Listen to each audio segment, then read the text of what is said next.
Demi is a fictional character, but what they went through is happening across West Midlands today. This is their story. In Birmingham Erdington, one of the most deprived constituencies in England, qualified science graduates who want to teach cannot access the training they need, while secondary schools struggle with teacher shortages in critical subjects. The classrooms exist, the students exist, the graduates exist, but the political decision to connect them does not. Here is Demi. I am Demi, and I have wanted to teach chemistry since I was 16. My mum worked nights at the Royal Orthopaedic Hospital, and I spent those evenings helping my younger cousins with their homework. I loved watching their faces change when a concept finally clicked. When my cousin Jamal grasped why oil and water do not mix, or when Aisha understood how bread rises, I knew this was what I wanted to do with my life. I wanted to be the teacher who made chemistry feel like magic, not misery. I studied chemistry at Birmingham City University and graduated with a 2-1 in 2022. I had watched my teachers at Erdington Academy struggle with huge classes and no lab equipment, and I wanted to be part of the solution. Chemistry teachers were desperately needed. Everyone said so.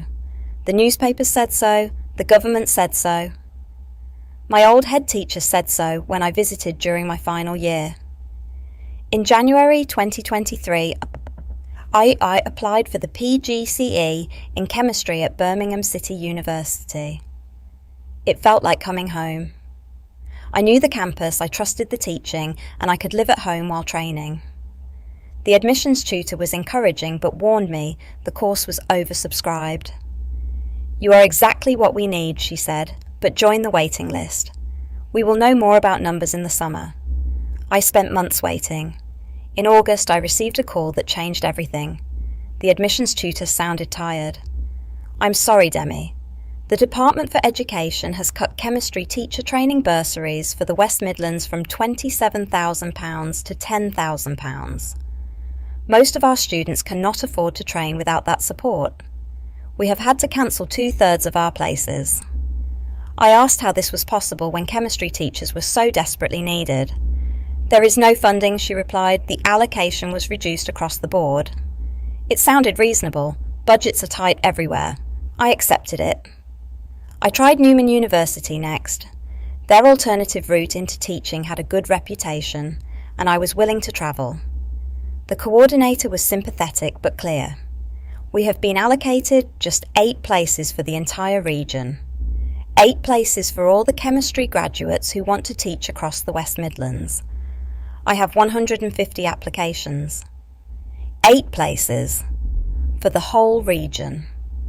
While every secondary school I contacted was advertising for chemistry teachers, I contacted the Teaching Regulation Agency directly, thinking there might be another route I had missed. The official I spoke to explained the system. Treasury spending rules mean each region competes for a fixed pot of training places. The budget has been cut, so the places have been cut accordingly.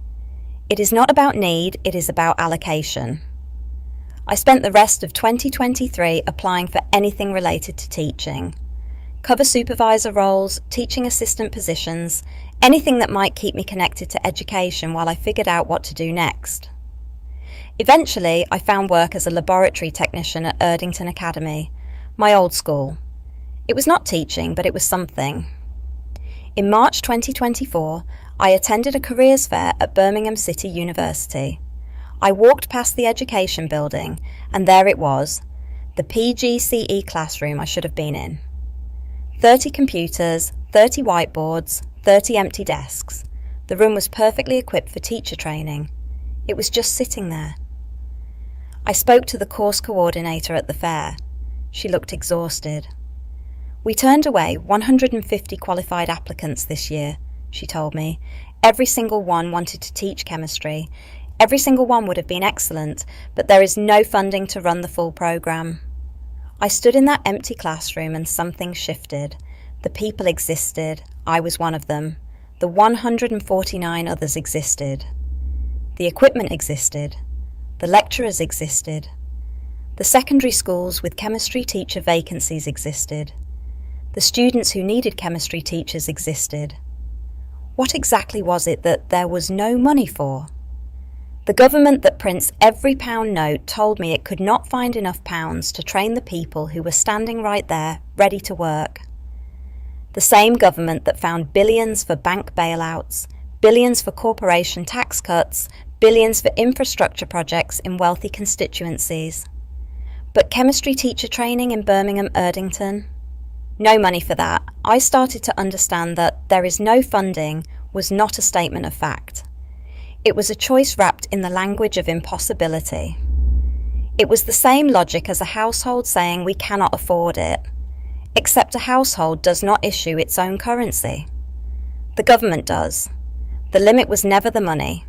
The limit was the willingness to spend it into the places and the people who needed it. I am still at Erdington Academy, still setting up experiments, still watching students discover that chemistry can be beautiful. But I understand now what I did not understand when I first applied for teacher training.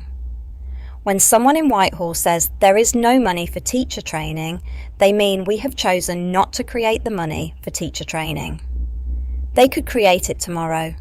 They choose not to. The excuse was not a fact.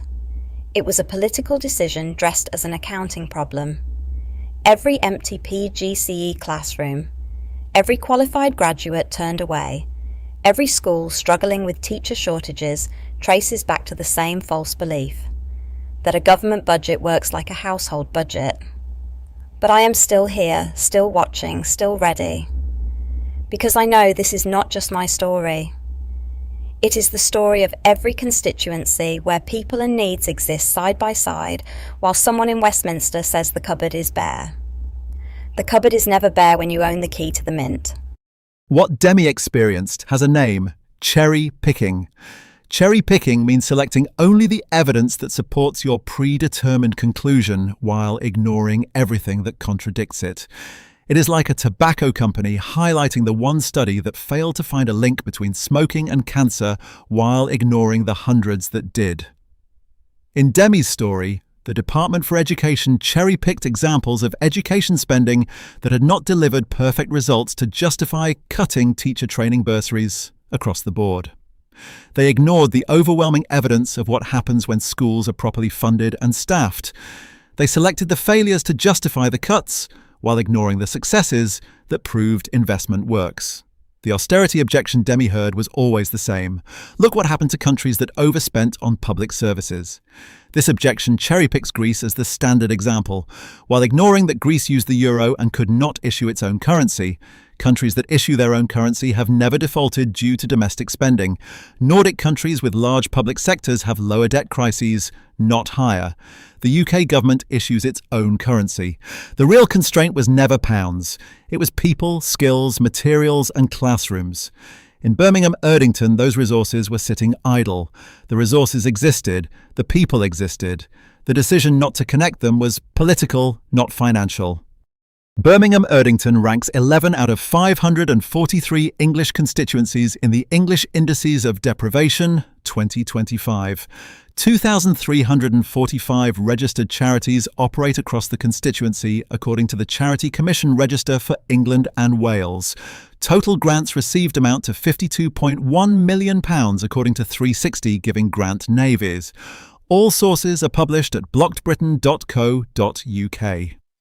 Blocked Britain tells the stories of people whose lives are shaped by the gap between what Britain needs and what its institutions choose to provide. Every character is fictional. Every situation is drawn from official statistics produced by Blocked Britain.